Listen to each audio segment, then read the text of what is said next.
अल्लाह ताला बल आयत की कुरैश का द इम्तिनान पतो का फरमाई अवलम यरो अन्ना जअलना हरमन आमिनन व युतखत्तफु अन्नासु मिन हौलिहिम। आया दा द मक्की खलक बिया भी ईमान न राड़ी अन्ना जअल चमुंगा हुई ता हरम द अमन मरकजों के वारों का बोला ब्याम तो ईमान न राड़ी दई नूरी दई वलेड़ान दे दीसा अन्ना जअलना हरमन आमिनन यकीनन मुंगा उगर बोलो हरम कोई दपारा आमिनन द अमन से वयुतखत्तफु अन्नासु मिन हौलिहिम। हालांकि दे अरबों और द मक्के न गिर चापेर चे सुपर अरब उसी की कबाइल दा शुकीलेशी बदे बादे खलक डाके अचे नो अल्लाह ताला पर रसूलुल्लाह बाने में इम्तिनान कई कलपा सूरत दुहा की अलम यजिदका यतीमन फआवा अलम यजिदका यतीमन आयत वाले खुदे में मुंगल यतीम फआवा असल के दे फआवा का ताते से दर को लेकिन चूंकि द सूरत आखिरी फवासिल चिदी अगब अलिफ दी नो दता की वजह ना अकाब हदफ और अरबी के ढेर इख्तिसार दे वद्दुहा वल्लैलि इज़ा सजा मा वद्दअक रब्बुक वमा क़ला। असल के दे मा वद्दअक रब्बुक दलील दा वद्दअक दे अरबी के हमेशा इख्तिसारी यानी ब्या टूल सूरत के काफ मौजूद हो लेकिन दिल तयोजे के काफ मौजूद शो नूर बागी वाले आतफ और पदी बाते अरबी जब तालिबान होएगी अलम यजिद का आया वद्दुहा वल्लैलि इज़ा सजा मा वद्दअका ने प्रीखत रब्बुक परवरदिगार खपल वमा क़ला असल के दे वमा क़ला का लेकिन मख के काफ जिक्र शो काफ दा खिताब नो नूर ज़ाहिरों की दा खिताब जरूरत रिश्ते नो दिल तम दा टोल आतफ दे अलम यजिदका यतीमन आया वाले दुख दे कुनून दी यतीम फआवाका ताते ज़ेदर पढ़ो यतीम पैगंबर अलैहिस्सलाम तो पैगंबर अलैहिस्सलाम वालिद से रसूलुल्लाह ने पैदाइश नमक के मर दे बे वालिदा को पास रसूलुल्लाह उड़ क्यों अबवा मकाम की आमिना रसूलुल्लाह वालिदा दा जातिनी व मदीने दा अलते पलवानु मामा खीली अलतन जे वापस रातला और द अबवा मकाम तो रसीदा अलत के वफात शो रसूलुल्लाह वडो के नखबल निका अबू तालिब तरबियत और परवरिश शुरू अल्लाह ताला दा अब्दुल मुत्तलिब पजड़ के वाचोला अल्लाह ताला पकड़ के वाचे नो दा रसूलुल्लाह सल्लल्लाहु अब्दुल मुत्तलिब तुम रमीना चे रोटाई बे ददन बगैर न पड़ाला कि उनके माशूम और ब्या चे कल अब्दुल मुत्तलिब वफात की दो नखबल तरते हवाला ज़कत अबू तालिब ढेर जामन और गरीब हो नो सो रसूलुल्लाह मुबारक के पागे शो दावे कफालत हम छोड़ो काफिर दे लेकिन भी नहीं और आरी दे नुटेर मजबूत और सरोदे हालांकि अबू तालिब काफिर दे और रसूलुल्लाह चिकल ब्या अल्लाह ताला और नबूवत वर कई खल्क तद तौहीद दर्स बया د صفا باغې غونډۍ باندې خیږي او ټول اهل مکه ته آواز کوي چې هلموا الیا تعالوا الیا او د مکې خلکو راشئ ټول راجمع شئ او خلکو په پیژندو رسول الله ته د نبوت نه مخکې صادق او امین وي چې دې رښتینی دی او دې امانتدار دی او د مکې لویو تاجرانو او غنیانو به ورسره مالونه کېښول ټولو رامنډه کړه چې یاره څه چل دی ته خو چېرته دروغ نه دي ویلي څلوېښت کاله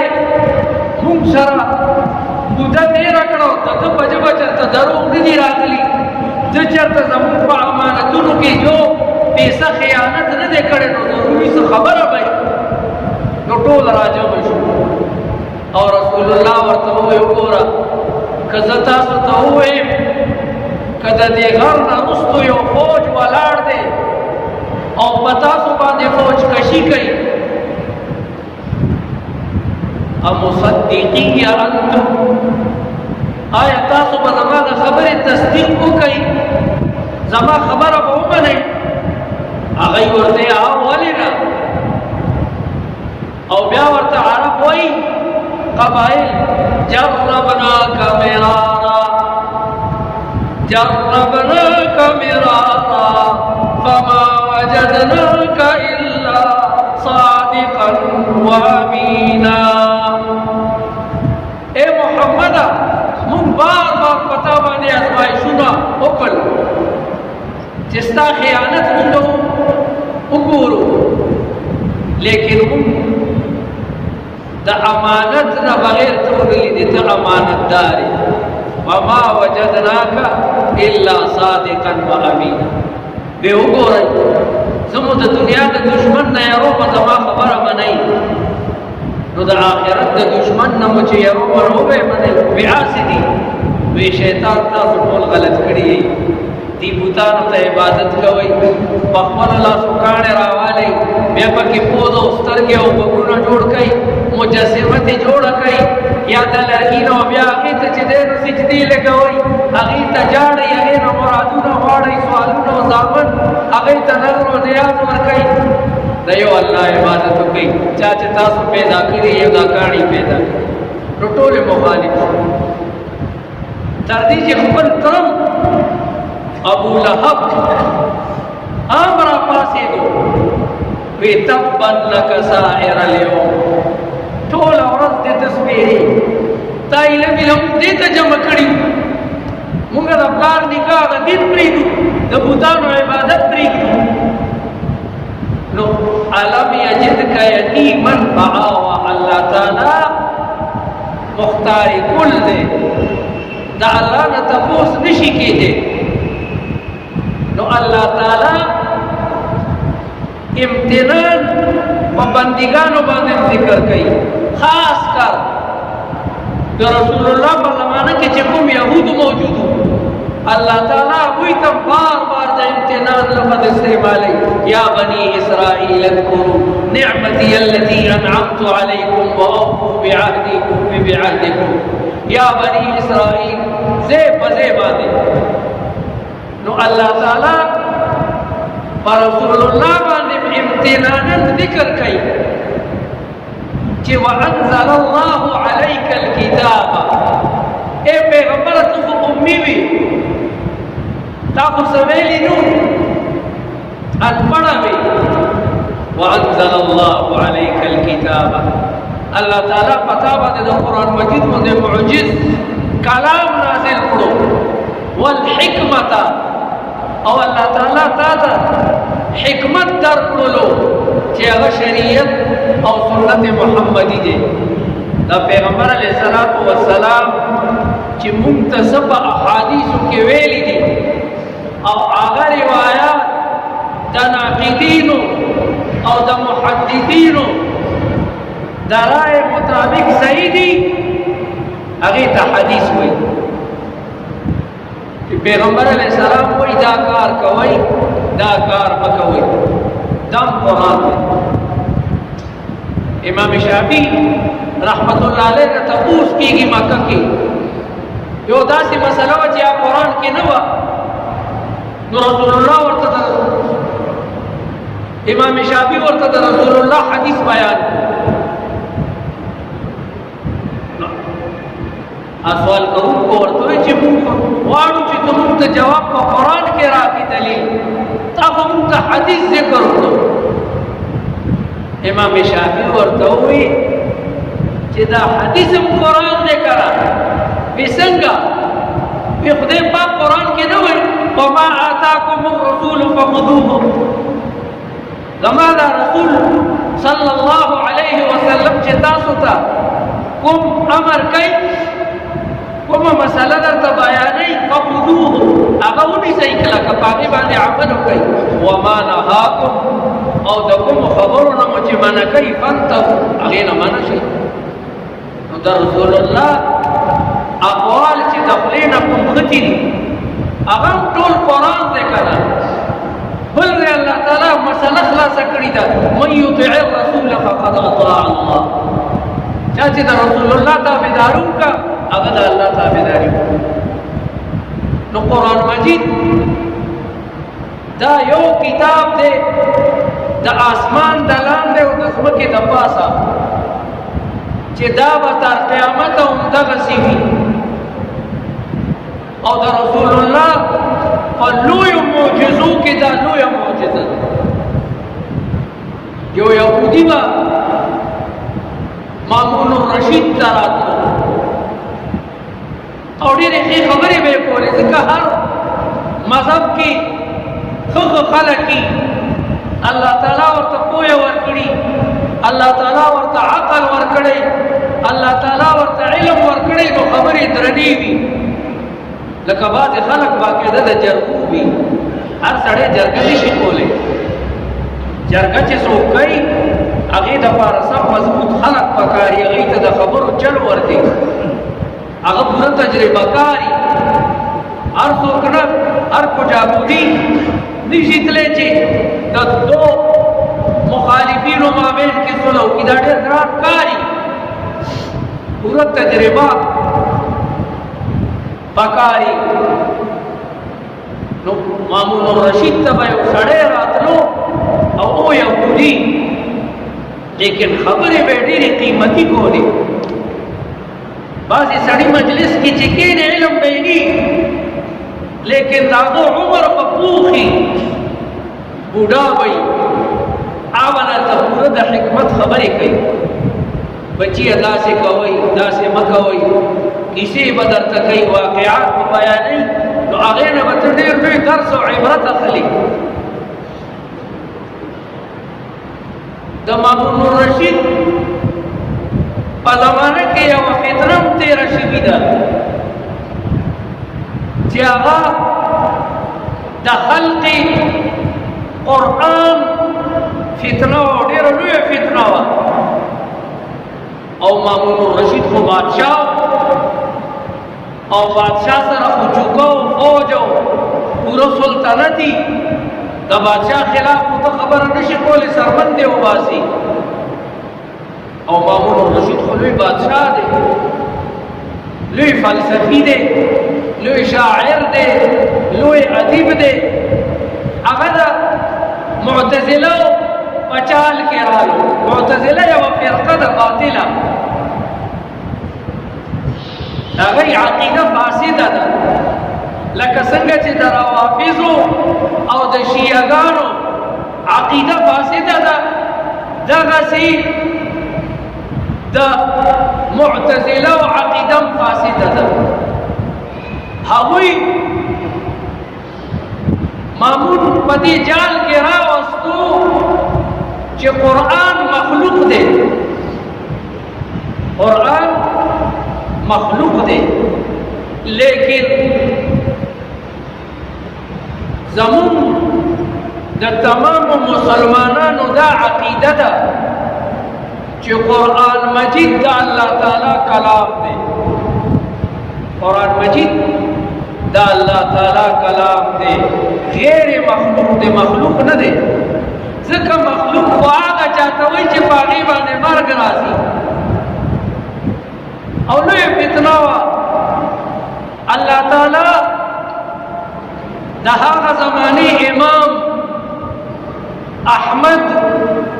ابن حنبل رحمت اللہ علیہ ته توفیق ورکړو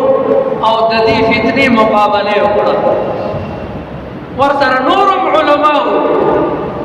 لیکن هر سورګیره مشاغل نه کړه د امام احمد غوندې ایمان د امام احمد غوندې جرأت د امام احمد غوندې غیرت او حمیت اخو نور علماء کې نور پټو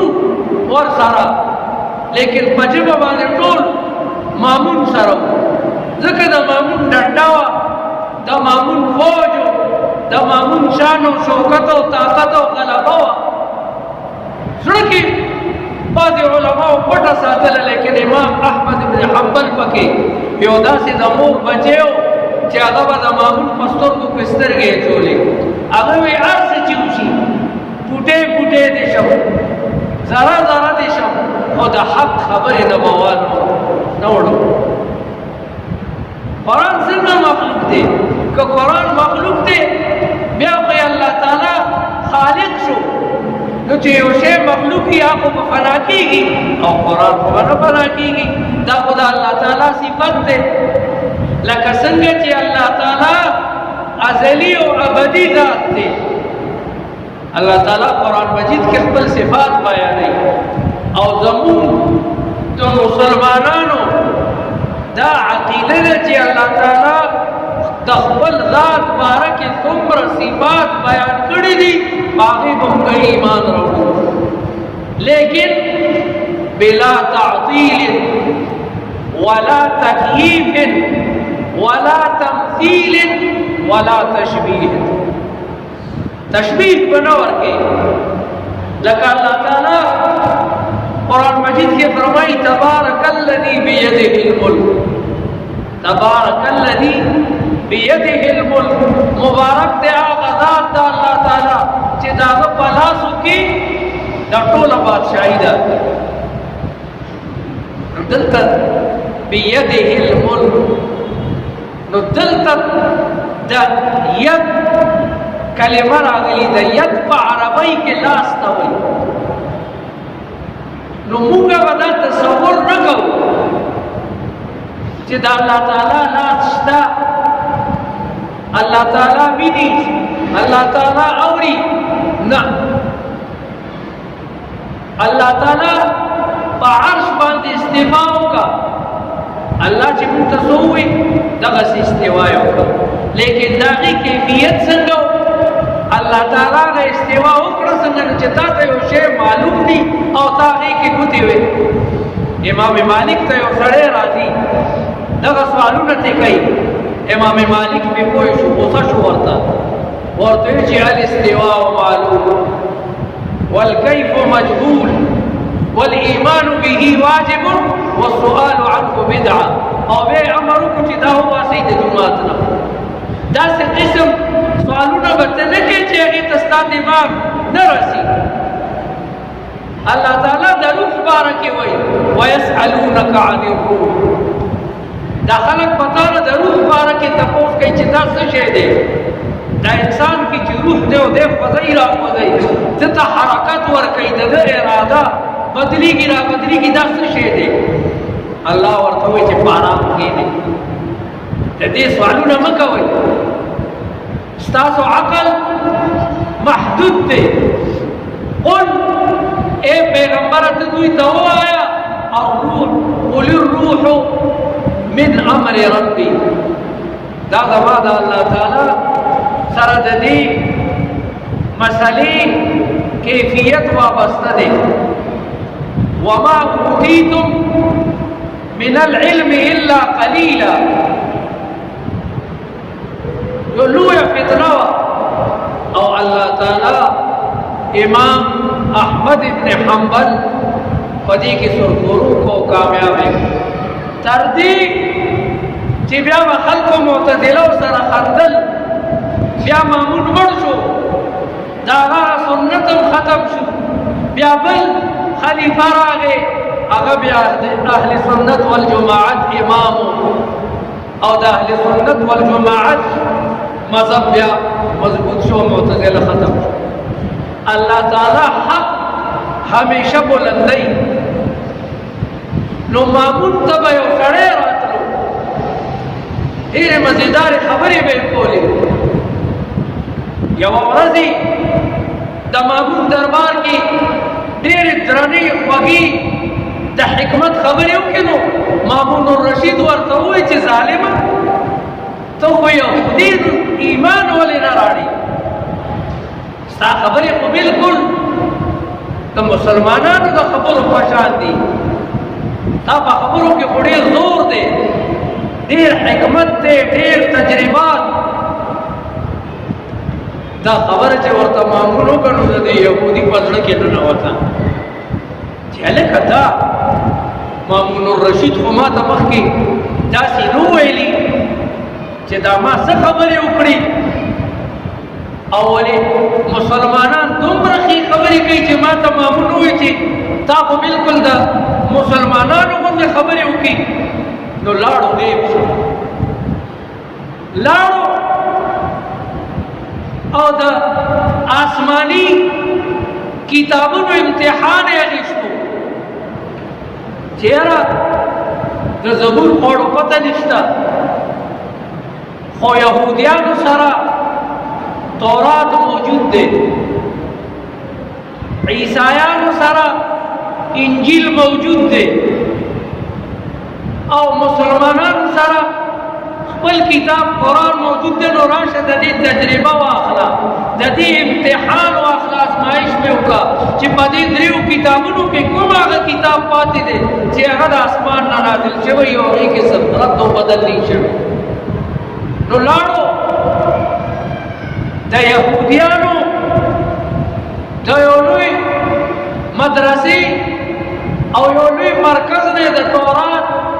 یوه نسخه راواخیسته. اوس هم دا کوم کتاب مقدس چې دی دې کې بعضې د تورات، د انجیل او نور د انبیاء کرامو هغه حکمتونه ذکر دي، لیکن رد و بدل پکې شوی دی، کمې بیشې پکې شوی دی. یو زمانه کې خو انجیلونه دومره ډېر شوي وو چې بادشاه وخت یې تنګ راغی چې طلاقیانو دې دومره انجیلونو سره به موږ څه کوو؟ هر سړی به راتلو او خپل طرف نه به انجیل لیکلو، چې څه به یې مافو کې رالل هغه یې پکې زیات کړل، چې کومه مسله به یې نه وه خوښه هغه یې پکې لرې کا، قطع و برید به یې پکې کولو. نو یوه زمانه کې انجیلونه ډېر شوي وو، او بادشاه دم شو چې هر کو جابودي راځي او د انجیل کتاب لیکي، او آخر دې کې به موږ په کوم انجیل باندې خپلې فیصلې کوو. یو پکې یو وایي، بل پکې بل وایي. یو انجیل کې راځي چې د عیسی علیه السلام د سترګو رنګ شینو، بلکې راځي چې نه تورو، بلکې راځي چې پتیره روټۍ به یې خوړه، بلکې راځي چې خمبیره روټۍ به یې خوړه. آخر دې انجیلونو کې صحیح انجیل پاتې کوم دی؟ نو هغه امر وکړو هغې بادشاه چې یو لوی میز جوړ کړئ. نو یو لوی میز یې جوړ کړو او بیا یې یو خاص په دربار کې ځای ورته جوړ کړو، او هلته یې هغه ټول انجیلونه وایي څومره نسخې چې دي، چا چې څومره د زمونږ د دې مقدس کتاب انجیل خدمت کړی دی ټول راوړئ. په دې طریقې یې ټول انجیلونه جمع کړل او بیا یې په هغې میز باندې کېښول، لوی میز و عظیم الشان. او بیا هغې کې چې کوم پاکدامنه پادریان، قسیسین او رهبانو او مشرانو، هغوی ته یې ویل شابه دا میز خوځوئ. میز یې خوځولو او انجیلونه ترې غیر چاپېره پرېوتل، ځکه معین میز و. شابه یې خوځوئ، بادشاه ورته یې نور یې خوځوئ. آخر کې څلور انجیلونه پاتې شو. او پادریانو ورته وی بادشاه بیړه دې غرقه شه، دا خو کار څه ختمې، بس دې که نه دا څلور دې پاتې وي. نو اوس دی سره صرف څلور انجیلونه پاتې دي. یو انجیل برنابا، یو انجیل سلور انجیلونه پاتې دي صرف، او هر انجیل د بل انجیل نه چې دی نو مختلف دی، او دې نه دا اندازه لګي چې د آسمان د لاندې او د ځمکې د پاسه که حقیقي د الله تعالی کوم کتاب پاتې دی هغه د قرآن مجید کتاب دی، ځکه الله تعالی د دې د حفاظت ذمه په خپله ذمه اخیستې ده. انا نحن نزلنا الذکر وانا له لحافظون. په دې باندې عربي د عربی ژبې طالبان پوهېږي. انا خاص کر یقینا په تحقیق سره هرومرو، پښتو والا وایي د افغانستان هرومرو، خامخا بېشکه مونږ چې یو الله تعالی د انا صیغه استعمالوي مونږ، او زمونږ دا ټوله بادشاهي چې ده او دا قانون دی، الله تعالی خو مختار کل دی، الله نه تپوس نشي کېدی. وربک یخلق ما یشاء ویختار. ستا پروردگار چې څه کوي هغه ته اختیار حاصل دی، الله نه تپوس نشي کېدی چې دا ولې کې. الله چې زلزله راولي څوک ورته دا نشي ویلی چې دا ولې کې، سیلاب راولي څوک مړ کوي، چاته عزت ورکوي چاته ذلت ورکوي، الله نه تپوس نشي کېدی. لا یسأل عما یفعل. الله چې څه کوي د هغې باره کې الله نه تپوس نشي کېدی. الله تعالی مختار کل دی. نو اوس هم د عربو بادشاهان چې کله خط لیکي یا څه فرمان جاری کوي، په ملک کې مثلا د وزارت تبدیلی کیږي، بعضې وخت وزیران تبدیلوي چې د ریلوې وزیر به دا محکمه اخلي یا بل به دا اخلي دا، نو هغې کې بیا د بادشاه فرمان جاری کیږي. نو هغوی لکه نحنو د سعودي عرب بادشاه لیکي په اخباراتو کې هغه چاپ شي یا په ټي وي باندې د هغې اعلان وشي، دغسې په ریډیو باندې نحنو خادم الحرمین الشریفین، مونږ چې یو مطلب دا دی زمونږ ټولې بادشاهي پارلیمنټ او سینټ دا ټوله متفقه فیصله کړې ده. نحنو خادم الحرمین الشریفین نأمر بکذا وکذا. تا سره د شاه ایران غوندې شاه ایران نمالداره څوک و دې لږه زمانه کې امریکا به یې قرضدار وه، امریکې به چې قرض اخیستو نو د شاه ایران نه به یې اخیستو، او کله چې پې زوال راغی نه د ایران هغې سلطنت بچ کړی شو، نه د ایران هغې دولت بچ کړی شو، نه د امریکې هغه دوستانې بچ کړی شو. امریکا وروس خو چې د چا نه کار والي بیا تې ټیشو پیپر جوړ کړي او اګن کې وغورځوي. افغانستان کې تاسو نه کتل کوم بیچاره وسو په هغه به یې بمباري وکړه، کوم کار به یې ترې واخیستو، ضیاءالحق تاسو نه کتو کار یې ترې واخیستو، روس پې ووالو، خو چې ورته پته ولګېده زمونږ کار تمام شو، مونږ خپل دشمن ووالو، د روس لاس پې مو مات کړل، خپل دشمن مو مقابله کې کمزورې کړو، جهاز کې ورته بم کېښو او خپل سفیران او دغه هغه یې ورسره والوزول چې مړه داسې هم ډېر دي دا پکې نه صحیح، خو صحیح سړی لاړ کیسه یې ختم. امریکا بیا دا چلن کوي. همدغه امریکا وه چې عراق ته به راغله، د امریکې صدر به راغی، د امریکې نائب صدر به راغی، او دغه صدام حسین و پاگل په ایرپورټ به استقبال وکړو او د امریکې صدر به ورته ملا داسې وډبوله، د امریکې نائب صدر به ورته ملا وډبوله چې شا به ایران وها، شا به ایران وها، خو چې کار یې ترې واخیستو دشمن یې کمزورې کړو، هر څه هغه اسلحه هر څه یې ترې ټوله کړه، په خپلو لاسو یې دشمنانو ته ورکړو چې شابه د اختر فرض یې پانسي کړي. امریکا به ستا خبر کې نه پکارېږي چې ته امریکې ته سجده ولګې نو هغه به دې بچ کړي. نه، خپل نیک عمل به دې بچ کړي، دغه قرآن به دې بچ کړي، دغه دین به دې بچ کړي. قبر کې به درنه دا تپوس نه کوي چې تا د امریکې صدر سره یارانه کړې وه، هغه ته دې سر ټیټ کړی و. نه، من ربک، ستا رب څوک و چې دې پیدا کړی وي، ستا د وجود نو ځکه عدم وي، الله تعالی تا ته وجود درکړو،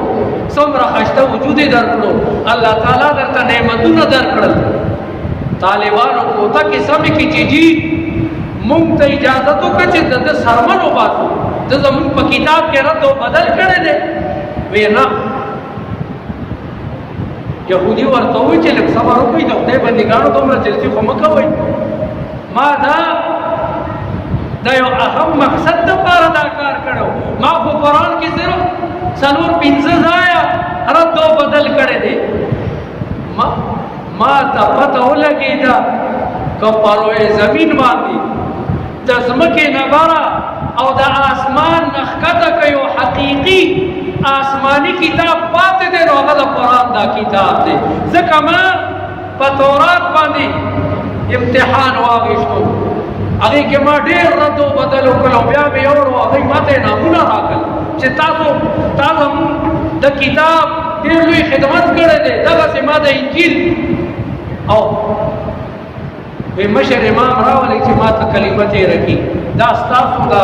دین چې دی دا حق دین دی او دا کتاب د الله تعالی د طرف نه نازل شده کتاب دی. نو باقاعده کلمه وایي اشهد ان لا اله الا الله واشهد ان محمدا عبده ورسوله. او بیا ځي مامون ته ځي، څلور میاشتې پورا کال شو کنه، 4 تیے 12 مامون الرشید باندې سلام اچي، السلام علیک یا امیر المؤمنین. خشته مزیدار ګیره ساتلی ده، خشته پټکې والے دی. یا لکه هغه پلان کې یهودي دي، ته خو بدل شوی بیاو کنه. نن نه یو کال مخکې زه تا ته راغلی وم او ما تا سره څه خبرې کړې وي او تا راته ووایي چې ای یهودي ستا خبرې خو ډېرې درنې د حکمتونو دي، د مسلمانانو په شان دي، ظالم ایمان ولې نه راړي، مسلمانېږي ولې نه؟ وایي ستا هغې خبرې زما په زړه اثر کړی. 4 میاشتې ما د تورات امتحان واخیستو، لیکن ما ته پته ولګېده چې تورات منحرف او محرف کتاب دی. بیا مې 4 میاشتې د انجیل امتحان واخیستو، رد و بدل مې پکې وکړو، هغې باندې ما ته نامونه میلاو شو او دا قرآن ما پکې معمولي رد و بدل وکړو او طالبانو کوته کې تیاری کړې وي، قریبه به چې وجلې وي. نو ما ته پته ولګېده چې دا د الله تعالی حقیقي کتاب پاتې دی او نن موږ مسلمانان د دې کتاب نه لرې لرې تښتو. که د کرکټ میچ کېږي راشه 10 زره باندې خلک ټیکټ لري، دې کې فایده څه ده؟ ټیک ته لوبه فټبال هم پکاري چې موږ پکې نه ځي. پیغمبر علیه السلام ګوړه دوړ کړی دی، د ګوړه دوړ امر به یې کولو چې خپلو بچو ته نښه ویشتل ښایي، سبا به جهاد کوي، په آس باندې ورته ګوړه دوړ ښایي، په اوبو کې ورته تاړی ښایي. علموا اولادکم الرمایة والسباحة ورکوب الخیل. پیغمبر علیه السلام فرمایي لوبې ښې دي د ریاضت دپاره، لیکن د دې دا معنا خو نه ده لکه مثلا یو ټیم دوبۍ ته لاړو، شارجې په سټیډیم کې هلته بال ووایي، هلکه هغه کافران استرالیا والا، برطانیې والا، نور ارامیان د هغوی هغه لوبغاړي خو کوموز نه کوي، نو په هغه کوموز نشته که نه، نو زمونږ دا خنزیران هم ورسره چې دی لمونځ نه کوي، دی کافران شو. حدیث شریف کے راضی من ترک الصلاة متعمدا، هذا رسول الله حدیث ته ګوري من ترك الصلاة متعمدا چا چې په قصدن یو مز قضا کړو ترک کړو فقد کفر یقینا بشک په تحقیق سره دی کافر شو عقیده لوبه بودره کرکټ کیږي د کنه فوټبال کیږي د کنه الله اکبر چې وي هر څه ختم منځو کا بیا راشه لوبه چې چرته ولاړه ده ته شروع د پیغمبر علی السلام دی حدیث سره وسکه د ایمان نوځي امون سلګي الکه منځو کا کنه 5 منټه په نه لګي یو پکې امام شي منځو کوي بیا لوبه شروع کوي نو زموږ حالت بسخ شي زموږ د عمل بسخ شي چې مونږ کرکټ ته ترقی ورکو دمتوب او آرامیتوب ته ترقی ورکو موسیقۍ ته ترقی ورکو لوی نه لوی ډم لوی نه لوی اکټر لوی نه لوی ډمه چې هغه مړه شي د هغې څومره برسیانې مناویږي چېرته د یو عالم برسي مناو شوي ده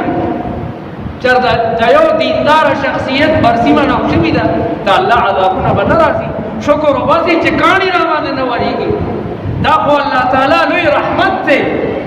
اللہ تعالیٰ قرآن کی فرمائی وما كان اللہ لیعذبهم وانت فیہم